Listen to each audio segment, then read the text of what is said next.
ఈ వీడియోలో మనం Bangkok breaking heaven and hell movie review తెలుసుకుందాం. ప్రెసెంట్ ఇది నెట్ఫ్లిక్స్ లో స్ట్రీమ్ అవుతుంది. తెలుగు అవైలబుల్ గా లేదు. థాయ్ లాంగ్వేజ్ ఉంది, ఇంగ్లీష్ ఉంటుంది, లేదంటే ఇంగ్లీష్ సబ్ టైటిల్స్ కూడా ఉంటాయి.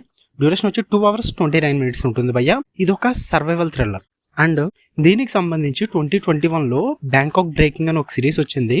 ఈ మూవీ చూడాలంటే అది చూడాలి అని అయితే నేను చెప్పను. అది చూడకపోయినా పర్లేదు భయ్య. ఆ సిరీస్ ఈ మూవీ చూడొచ్చు, మీకు అర్థమైపోద్ది, పర్లేదు. ఇంకా స్టోరీ ప్లాట్ వచ్చేసి హీరో ఒక పారామెడిక్ అంటే కొన్ని రెస్క్యూ ఆపరేషన్స్ లో పీపుల్స్ ని కాపాడుతుంటాడు మెడికల్ కి సంబంధించి. సో వాళ్ళని ట్రీట్ చేస్తుంటాడు. సో అతను ఒక రెస్క్యూ ఈవెంట్ లో ఉన్న కొన్ని అన్ఎక్స్పెక్టెడ్ ఈవెంట్స్ జరగడం వల్ల తనని సస్పెండ్ చేస్తారు జాబ్ నుంచి. తన అక్కడి నుంచి ఒక డెలివరీ బాయ్ గా జాయిన్ అవుతాడు. అండ్ వన్ ఫైన్ డే కొన్ని అన్ఎక్స్పెక్టెడ్ ఈవెంట్స్ జరగడం వల్ల ఒక గ్రూప్ తో తను ఒక మాఫియా డన్ లో ఇరుక్కుపోవడం జరుగుతుంది అనమాట. సో అన్ఎక్స్పెక్టెడ్ ఈవెంట్స్ ఏంటి, తను అక్కడ ఎలా ఇరుక్కుపోయాడు, అక్కడి నుంచి ఆ గ్రూప్ తో బయటపడ్డా లేదా, వీటి చుట్టూరు నడిచే story Bangkok breaking heaven and hell. ఇంకా ఫుల్ రివ్యూలోకి వెళ్ళిపోయి ముందు మీరు కనుక ఈ ఛానల్ కొత్తగా వచ్చి ఉంటే వెల్కమ్ టు స్క్రీన్ స్పేస్. వీడియోని లైక్ చేయండి. మూవీ ఆల్రెడీ ఎవరన్నా చూసుంటే మీ ఒపీనియన్ కామెంట్ చేయండి. ఛానల్ని ఖచ్చితంగా సబ్స్క్రైబ్ చేసుకోండి.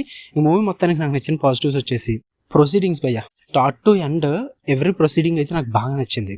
అంటే స్టోరీ స్టార్ట్ చేసిన విధానం కానీ, ప్లాట్ ఇంట్రడక్షన్ కానీ, ఆ క్యారెక్టర్స్ డెవలప్మెంట్ కానీ, అవన్నీ కూడా చాలా బాగా చూపించారు. నాకు అవి బాగా నచ్చాయి.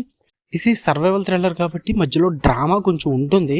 అంటే ప్రొసీడింగ్స్ జరగడానికి ఆ డ్రామా కొంచెం బోర్ కొట్టచ్చేమో, మీకు చెప్పలేమో. నాకైతే పర్లేదు అనిపించింది. సో అందువల్ల నాకు ఇబ్బంది ఏమనిపించలేదు. కొన్ని క్యారెక్టర్స్ ఉంటాయి భయ్య, వాళ్ళకంటూ ఒక బ్యాక్ స్టోరీ పెట్టుకున్నారు. ఆ బ్యాక్ స్టోరీ నాకు చాలా బాగా అనిపించింది. కొన్ని క్యారెక్టర్స్ అవి మెయిన్ లీడ్స్ కాకపోయినా సరే వాటి క్యారెక్టర్స్కి ఆ క్యారెక్టర్స్కి అంత ఇంపార్టెన్స్ ఇవ్వడం నాకు చాలా బాగా నచ్చింది. అండ్ ఆ బ్యాక్ స్టోరీ కూడా బాగా అనిపించింది. యాక్షన్ సీక్వెన్సెస్ ఏవైతే ఉన్నాయో అవి మరీ ఓ హైప్ అని చెప్పను, ఓ తోపని చెప్పను. ఎందుకంటే ఇందులో ఫైట్లు గట్ట ఏముండవు, బట్ యాక్షన్ అయితే లిటిల్ బిట్ ఉంటుంది. అది కొంచెం పర్లేదు అనిపించింది భయ్య. మీరు ఏదో హీరో యాక్షన్ ఫైట్లు కుమ్మేస్తాడు అది ఇది అని అనుకుని మాత్రం చూడకండి. అదేం ఉండదు అక్కడ. చెప్పాను కదా, హీరో ఒక పారామెడిక్ అంతే. సో అది దృష్టిలో పెట్టుకుని చూడండి. ఒక సర్వైవల్ థ్రిల్లర్ ఇది. సో నెగిటివ్స్ వచ్చేసి ఈ ప్రొసీడింగ్స్ వెళ్ళే గ్యాప్ లో మధ్యలో నడిచి స్క్రీన్ ప్లే ఏదైతే ఉందో అది కొంచెం ఇబ్బందిగా ఉంటుంది భయ్య. ఎందుకంటే మెస్సీ ఉంటుంది ఆ స్టోరీ అలాంటిది.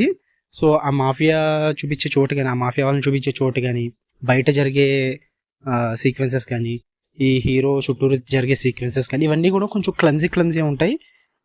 అపార్ట్ ఫ్రమ్ దట్ ఉన్న మూవీ అంతా పర్లేదు అనిపించింది నాకు. మీరు చూడాలనుకుంటే నెట్ఫ్లిక్స్లో ఉంది. ఫ్యామిలీ వాచబుల్ అయితే నేను రికమెండ్ చేయను, ఎందుకంటే కొంచెం అడల్ట్ సీన్స్ ఉంటాయి. అలా అని చెప్పి రొమాన్స్ సీన్స్ ఇలాంటివి కదా, ఎక్స్ప్రెషన్ సీన్స్ ఇలాంటివి ఉంటాయి. Apart from that it was okay. Telugu అవైలబుల్గా లేదు. చూడాలనుకుంటే చూడండి. మరి తోపు తురుము సర్వైవల్ థ్రిల్లర్ అని అయితే చెప్పను. It was okay, average.